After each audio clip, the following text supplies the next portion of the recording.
Подготовил я 5 вот таких сосновых дощечек. С ними будем производить эксперименты. Я их немножечко шлифанул.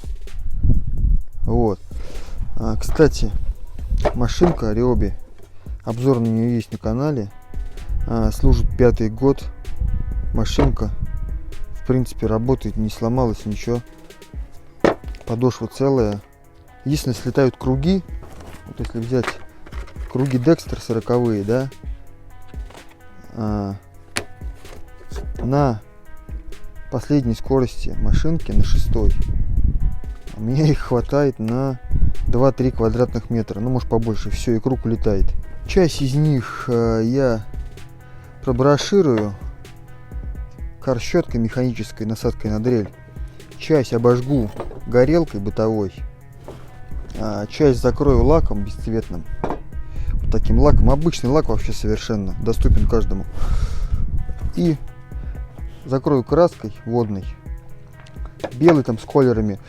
И потом сотрем, попробуем ручной щеткой и шкуркой. И посмотрим разницу вообще, что получается. Погнали.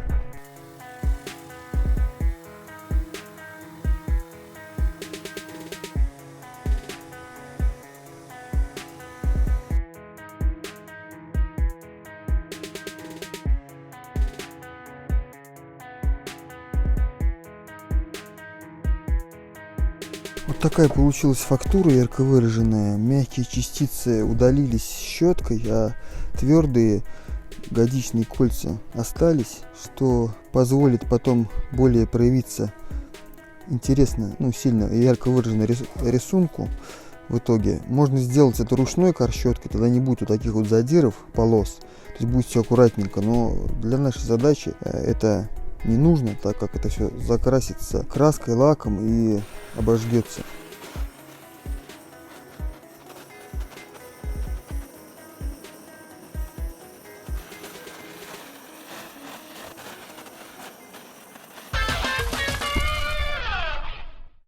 Вот до такого состояния я обжег. Главное не отвлекаться, а то можно сжечь. Те заготовки, где сделано броширование, где выбраны мягкие волокна, они видно, что они не подгорели. То есть они так прихватились аккуратненько. А вот 4-я заготовка, здесь не было сделано броширование, и видно, что мягкие волокна, они начали подгорать. Сейчас я одну обработаю бесцветным лаком, нитролаком быстро сохнущим, один слой, чтобы при затирании у нас обжиг не светлел, а он защитился лаком. Остальные просто нанесу краску. Да, и на 5-ю дощечку, которую мы не брошировали и не обжигали, я просто нанесу 2 слоя краски, серый и сверху белый, и затру наждачкой. Тоже интересный эффект получится. Сейчас все увидите.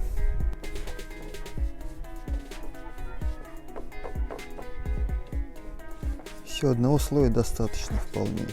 Вот такой краской я дальше буду закрывать поверхность наших заготовок. Обычная краска продается в строительном магазине, акриловая, на водной основе, в любом строительном магазине. Добавим черного колера, чтобы получить серый цвет, и синенького, я думаю, добавим, потом уже на белый. Ну, я вам дальше покажу, как все это будет происходить, чтобы получить интересный оттенок. Так. Кстати, будете делать броширование, одевайте в такую маску или респиратор, чтобы не летели древесные волокна, ну, в нос, в рот, тем более в помещении. Броширование вообще делается для того, чтобы волокна древесные более явно проявлялись, годичные кольца. И древесина более фактуристее выглядела, интереснее. Если этого не сделать, то обработка такая будет более мягкая, и надо уже будет игру цветами уже как-то руками более выводить, там это уже другая история.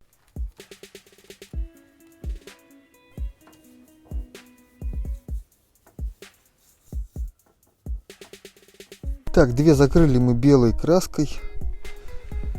Это сохнет, который под лаком обжиг был. А эти сделаем серой, закроем. И на них будет наноситься еще белое.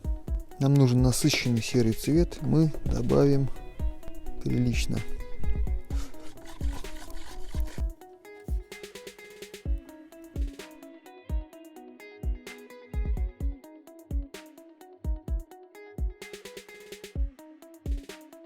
Вот видим, лак уже подсох, нитрлак на обжиге. И я решил ее закрыть не белой краской, а вот такой. Добавил желтый колер, и получился слегка кремовый цвет.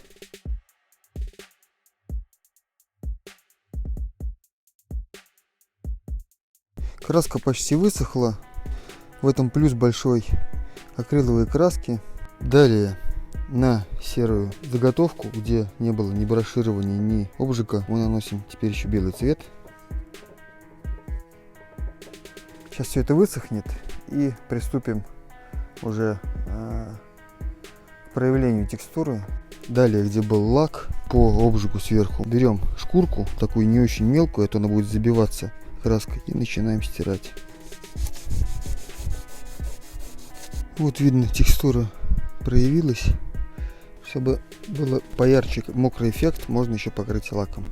Берем ткань, наносим лак не кисточкой и закрываем. Вот текстура начала темнеть. Далее берем заготовку, где было броширование, обжиг, но без лака, с белой краской, и также ее стираем. Можно видеть, в зависимости от текстуры дерева, годичных колец, рисунок по-разному проявляется. Где не было лака, то место, где был обжиг, оно стало светлее, то есть бежевое, начало стираться от шкурки. А где был нанесен лак, там черные моменты, вот эти, они сохранились, обжига, которые были под лаком. У нас еще одна такая же дощечка есть, без лака, с обжигом. Мы сейчас ее также сотрем и нанесем сюда голубенький оттенок. Это белая краска вот с колеровочной пастой, синий оттенок.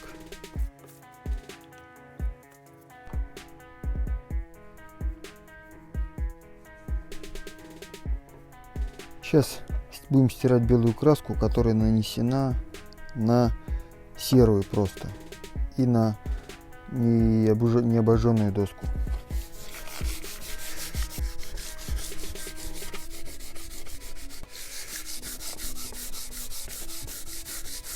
Вот такой интересный эффект получился, без видимости годичных колец и структуры дерева.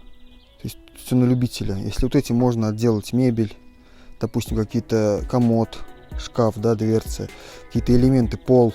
Но стены, наверное, не пойдут, потому что будет очень ярко. А вот таким уже можно обделывать более большие площади. Не будет так выделяться сильно, более спокойно. Вообще серый с белым очень хорошо сочетается. Вообще серый цвет универсальный, с ним все хорошо сочетается. Если бы мы сделали броширование, это бы выглядело бы вот так вот. То есть явно заметна разница. Годичные кольца выражаются и подстирается сама древесина, когда состаривание идет.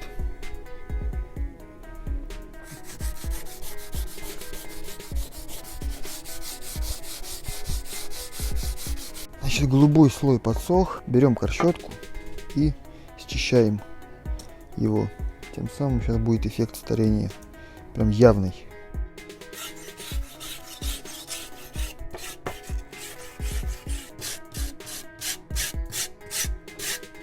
Вот такой получился эффект отшелушивания краски. То есть как будто реально прошло время, и краска начала трескаться и отшелушиваться.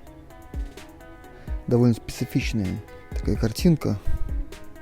Отличается от того, что наждачкой стиралась шкуркой.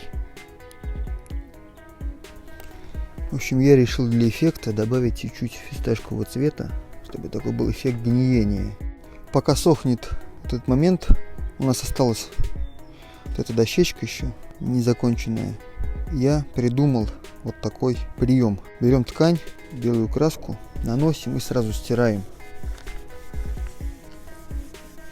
Получается такое легкое белое лайтовое покрытие, как бы тонировка, что ли. Вот я нанес несколько небольших слоев, тут же практически стер сразу.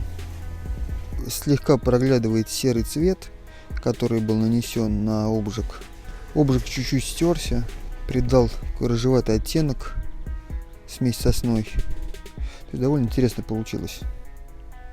Ну что ж, пришло время стереть зеленый слой краски. Вот получилось что-то подобное. Можно даже поменьше зеленой краски было нанести. В общем, получились вот такие варианты. С разной обработкой, с корщеткой, с наждачкой. Каждый для себя найдет более интересный и подходящий.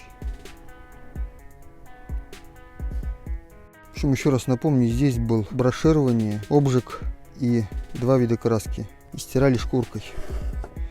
Здесь броширования не было. Был обжиг, серая краска и белый лайтовый слой. Здесь был броширование, белая краска, синий оттенок, и стирали все это мы корщеткой. Здесь было броширование, обжиг, потом лак, потом краска кремового цвета и стирали наждачкой. Здесь не было ни броширования, ни обжига, серая краска, белая краска и стирали наждачкой. Такие варианты.